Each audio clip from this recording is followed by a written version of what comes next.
Assalamualaikum warahmatullahi wabarakatuh. Perkenalkan kami dari kelompok 1 mata kuliah Kimia Bahan Makan yang beranggotakan sebagai berikut. Yang pertama yaitu Adelia Putri, yang ketiga Anfasa Rizka, yang ketiga ada Rizka Awalia Rodiah, yang keempat ada Muhammad Fasya Wiranata, dan yang terakhir ada saya sendiri yaitu Artika Rahmadana. Nah, pada kesempatan kali ini, kelompok kami akan membahas beberapa topik, antara lain yang pertama, pengertian, sifat, dan jenis karbohidrat dalam makanan. Yang kedua, kandungan karbohidrat dalam makanan dan sumbernya. Yang ketiga, yaitu peranan karbohidrat dalam makanan bagi tubuh. Yang keempat, faktor kerusakan dan pengamatan karbohidrat. Dan yang kelima, yaitu sumber dan analisis kebutuhan karbohidrat dalam makanan. Baik, yang pertama kita akan membahas mengenai pengertian, jenis, dan sifat karbohidrat dalam makanan. Jadi, karbohidrat ini merupakan senyawa karbon yang banyak dijumpai sebagai penyusun utama jaringan tumbuh-tumbuhan.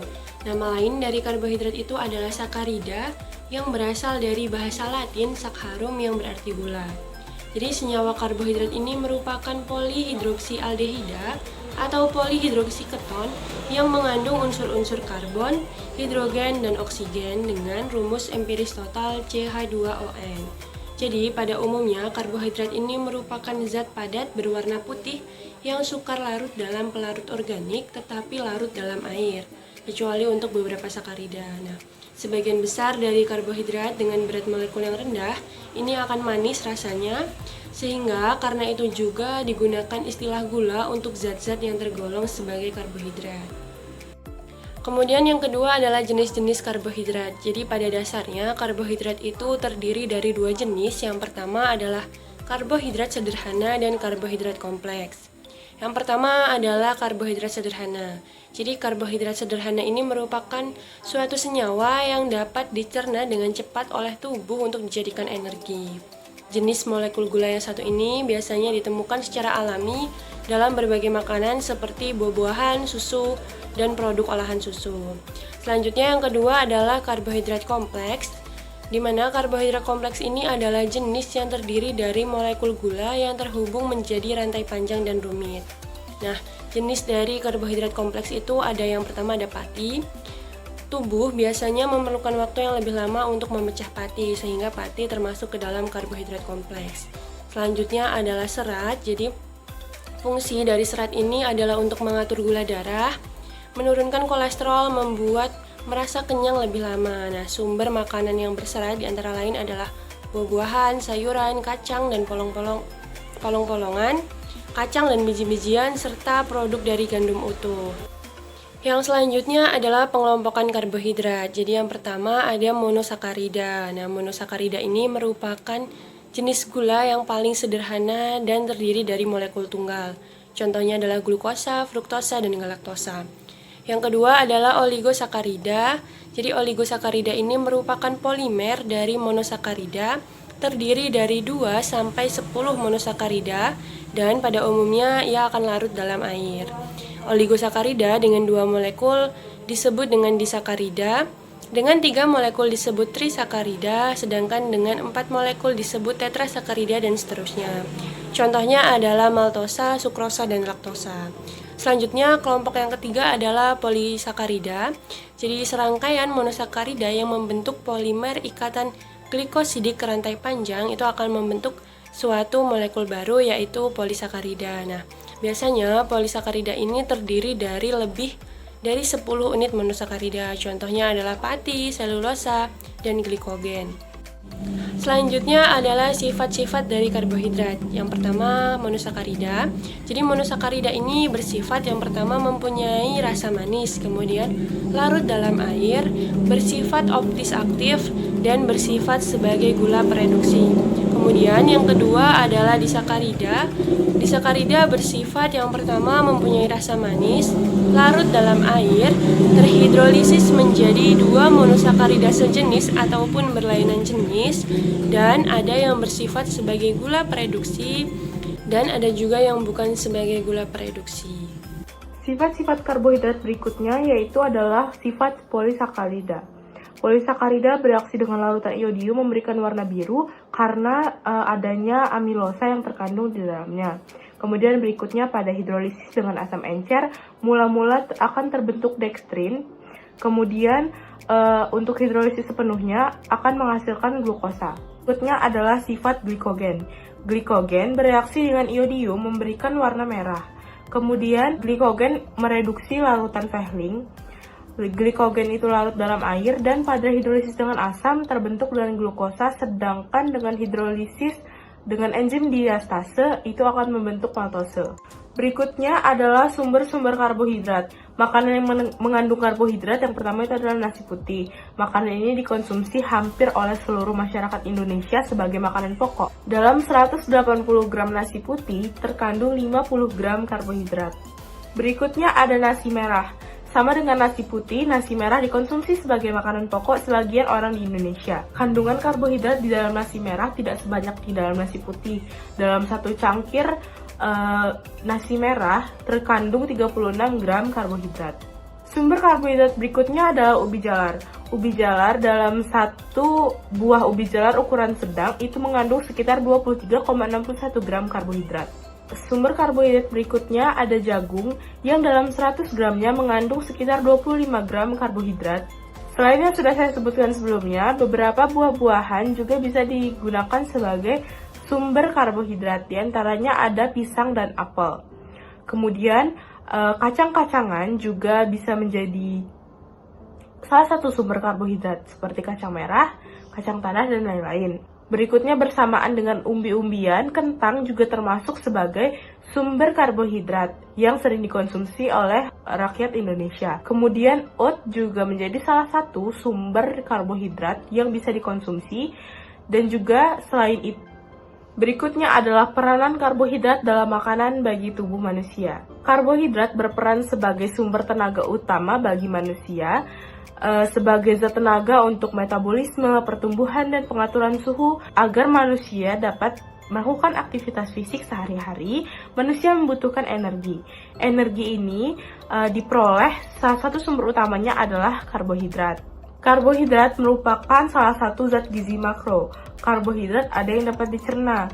Karbohidrat yang dapat dicerna ini akan menghasilkan glukosa dan energi yang akan digunakan sebagai cadangan energi bagi tubuh manusia. Lalu ada pula karbohidrat yang tidak dapat dicerna yang berguna sebagai serat makanan.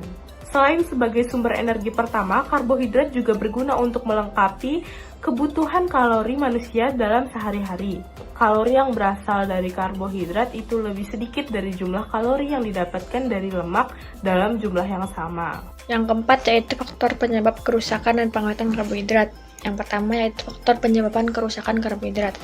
Yang A yaitu pertumbuhan dan aktivitas mikroba dan enzim. Kerusakan bahan pangan dapat disebabkan oleh beberapa faktor sebagai berikut. Yang pertama yaitu pertumbuhan dan aktivitas mikroba, terutama bakteri, kapang atau kimar. Aktivitas enzim-enzim di dalam bahan pangan seperti serangga, parasit atau tikus, suhu termasuk pemanasan dan pendinginan, kadar air, udara termasuk oksigen, sinar dan waktu. Beberapa bakteri dapat membentuk spora dan tahan terhadap panas dan perubahan kimia dan perubahan lain-lainnya. Tumbuhnya bakteri, kamir, dan kapang di dalam bahan pangan dapat mengubah komposisi bahan pangan. Beberapa di antaranya dapat menghidrolisa pati dan selulosa atau menyebabkan fermentasi gula, sedangkan lainnya dapat menghidrolisa lemak dan menyebabkan ketengikan atau dapat mencerna protein dan menghasilkan bau busuk atau amoniak. Yang B yaitu kandungan air. Kandungan bahan pangan yang mempunyai kandungan air yang tinggi akan mudah mengalami kerusakan air yang dibutuhkan untuk terjadinya berbagai reaksi di dalam bahan pangan serta tumbuhnya mikroba. Lalu yang C, suhu. Mikroba seperti kapang, bakteri, dan kamir mempunyai suhu pertumbuhan masing-masing. Dengan contoh, bakteri Piscrofisik dapat tumbuh pada suhu di bawah 10 derajat Celcius. Yang D yaitu waktu penyimpanan. Waktu penyimpanan bahan pangan atau makanan dalam keadaan segar mempunyai waktu penyimpanan terbatas. Kerusakan bahan pangan atau makanan akan semakin besar apabila semakin lama mengalami penyimpanan. Lalu yang B, pengawetan karbohidrat. Cara yang digunakan untuk membuat makanan. memiliki daya simpan yang lama dan mempertahankan sifat-sifat fisik dan kimia makanan. Dalam pengawetan makanan harus diperhatikan jenis-jenis bahan makanan yang diawetkan, keadaan bahan makan, cara pengawetan, dan daya tarik produk pengawetan makanan. Secara garis besar ada dua cara pengawetan makanan karbohidrat, yaitu fisik serta biologi dan kimia. Secara fisik yaitu yang A, pendinginan dilakukan dengan memasukkan ke dalam lemari pendingin, dapat diterapkan untuk daging dan susu. Yang B, pengalengan, perpaduan kimia, penambahan bahan pengawet, dan fisikannya ruangan hampa dalam kaleng. Yang C yaitu pembuatan acar, sering dilakukan pada sayuran maupun buah. Yang D, pengentalan, dapat dilakukan untuk mengawetkan bahan cair. Yang E yaitu pengeringan, mencegah pembusukan makanan akibat mikroorganisme, biasanya dilakukan untuk bahan padat yang mengandung protein dan karbohidrat. Yaitu yang kedua yaitu biokimia. Pengawetan makanan secara biokimia secara umum ditempuh dengan penambahan senyawa pengawet seperti penambahan enzim seperti papain dan bromelin, penambahan bahan kimia misal asam sitrat, garam, dan gula, pengasinan, menghambat pertumbuhan mikroorganisme pembusukan makanan. Lalu pemanisan, menaruh dalam larutan dengan kadar gula yang cukup tinggi untuk mencegah kerusakan makanan. Yang kelima, pemberian bahan pengawet biasanya diterapkan pada bahan cair atau mengandung minyak. Bahan pengawet makanan ada yang bersifat racun dan karsinorik. Yang kelima yaitu sumber dan analisis kebutuhan karbohidrat dalam makanan. Analisis kebutuhan karbohidrat dalam makanan. Karbohidrat merupakan sumber energi yang primer untuk aktivitas tubuh, sehingga dianjurkan untuk mengkonsumsi karbohidrat sebesar 50-60% dari kebutuhan energi total. Yang pertama yaitu angka kecukupan gizi. Asupan karbohidrat adalah jumlah asupan karbohidrat ke dalam tubuh yang berasal dari makanan dan minuman sehari-hari oleh subjek yang diukur dengan menggunakan semin kuantitatif Food Frequency Questionnaire. Berikut ini adalah tabel kecukupan karbohidrat berdasarkan angka kecukupan gizi. Pada jenis kelamin laki-laki untuk rentan usia 13-15 tahun memiliki angka kecukupan gizi yaitu 340 gram, dan laki-laki rentan umur 16-18 tahun memiliki angka kecukupan karbohidrat sebesar 368 gram. Lalu untuk perempuan rentan umur 13-15 tahun memiliki angka kecukupan gizi 292 gram, dan untuk rentan 16-18 tahun yaitu sebesar 292 gram. Klasifikasi tingkat kecukupan energi, protein, lemak, karbohidrat, dan lainnya sebagai berikut. Jika kurang dari 80% itu angka kecukupan gizinya kurang. 80-100% memiliki angka kecukupan gizi yang baik, lebih dari 100% memiliki angka kecukupan gizi yang baik. Perhitungan kebutuhan kalori menggunakan rumus Harris-Benedict. Pertama-tama perlu menghitung basal metabolisme rate atau BMR terlebih dahulu. BMR atau laju metabolisme basal adalah perkiraan jumlah energi yang digunakan untuk menjalankan fungsi dasar tubuh dalam kondisi istirahat BMR pada pria dan wanita. Dapat diketahui sebagai rumus berikut. BMR pria sama dengan 6,5 ditambah 13,7 dikali berat badan, ditambah 5 dikali tinggi badan, dikurang 6,8 dikali usia. Lalu BMR wanita sama dengan 655 ditambah 9,6 dikali berat badan, ditambah 1,8 dikali tinggi badan, dikurang 4,7 dikali usia. Pada rumus di atas, berat badan dicantumkan dalam satuan kilogram, sedangkan tinggi badan dalam satuan sentimeter. Hasil dari perhitungan tersebut kemudian dikalikan dengan faktor aktivitas fisik. Antaranya hampir tidak pernah berolahraga dikalikan 1,2, jarang berolahraga dikalikan 1,3, sering berolahraga atau beraktivitas berat dikalikan 1,4. Sebagai contoh, ada seorang wanita berusia 26 tahun yang memiliki berat badan 60 kg dan tinggi badan 160 cm. Kegiatan sehari-harinya bekerja dan jarang berolahraga. Berarti kebutuhan kalori harian wanita tersebut yaitu 1848 kalori. Baik, selanjutnya yaitu rumus WHO.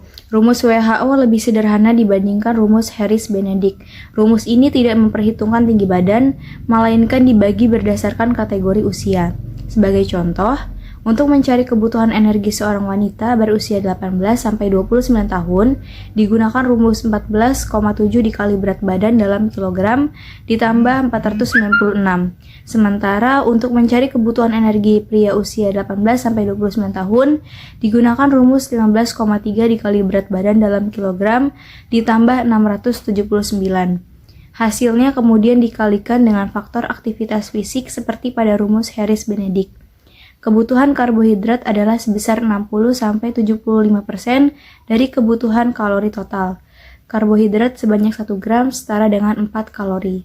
Selanjutnya yaitu analisis karbohidrat dalam bahan makanan. Yang A ada analisis kualitatif. Yang pertama reaksi warna, yaitu ada uji Molis. Prinsipnya, bahan yang mengandung monosakarida bila direaksikan dengan H2SO4 pekat akan terhidrolisis membentuk furfural. Furfural ini akan membentuk persenyawaan dengan naftol ditandai dengan terbentuknya warna violet atau cincin. Oleh karena H2SO4 dapat menghidrolisis oligosakarida dan polisakarida. Yang B ada uji Seiwanov, yaitu harus dibuat baru. Prinsipnya, fruktosa dengan asam kuat akan mengalami dehidrasi membentuk 4-hidroksi metifulfural. Bila ditambahkan rekorsinol akan berkondensasi membentuk persenyawaan yang berwarna merah. Reaksinya yaitu 3,5 mili resorsinol 0,5% dengan 12 mili HCl pekat atau asam sulfat pekat. Diencerkan menjadi 35 mili dengan aquades. Uji ini positif untuk ketosa, fruktosa tetapi negatif untuk aldose. Yang C ada uji antron, 0,2 mili larutan sampel dalam tabung reaksi plus larutan antron 0,2% dalam H2SO4 pekat menjadi hijau atau hijau kebiruan yaitu KH positif. Yang D ada uji Benedict, uji ini positif untuk gula preduksi. Gula preduksi plus campuran CuSO4, Na citrat dan Na2CO3 dipanaskan menghasilkan endapan merah coklat yaitu Cu2O. Yang E ada uji Fehling, gula preduksi plus larutan CuSO4 dalam suasana alkalis, yaitu dengan menambah NaOH plus kamin Na tatrat sebagai pengkelat, dipanaskan menjadi endapan berwarna merah coklat, yaitu Cu2O. Baik, selanjutnya yang F itu ada uji iodium. Larutan sampel diasamkan dengan HCl. Larutan iodium dibuat larutan kalium iodid. 1 tetes larutan sampel ditambah beberapa tetes larutan iodium terjadi warna spesifik KH positif, yaitu ada 3 warna, biru kehitaman, amilosa positif, merah lembayung, amilopektin positif, dan yang terakhir merah coklat, glikogen dan dextran positif. Selanjutnya itu analisis karbohidrat dalam bahan makanan. Yang pertama ada analisis kualitatif, yaitu uji pembentukan oxazon. Selanjutnya ada kromatografi lapis tipis, dan yang ketiga ada kromatografi gas, dan yang terakhir ada kromatografi cair kinerja tinggi atau biasa disingkat dengan KCKT. Selanjutnya analisis karbohidrat dalam bahan makanan berdasarkan analisis kuantitatif dengan metode fisika atau polarimetri dan kimia berdasarkan kepada sifat mereduksi gula. Contohnya yang pertama ada uji Loops score, dan yang kedua ada metode kalorimetri menggunakan spektrometri. Yang ketiga ada metode enzimatis menggunakan glukosa oksidase dan heksokinase. Dan yang keempat ada metode kromatografi.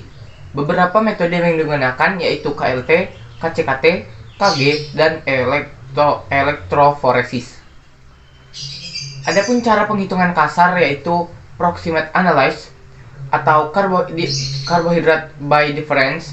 Suatu analisis melalui perhitungan yaitu persentase karbohidrat sama dengan 100% dikurang protein ditambah lemak ditambah abu dan air. Sekian presentasi dari kelompok kami. Kami akhiri. Wassalamualaikum warahmatullahi wabarakatuh.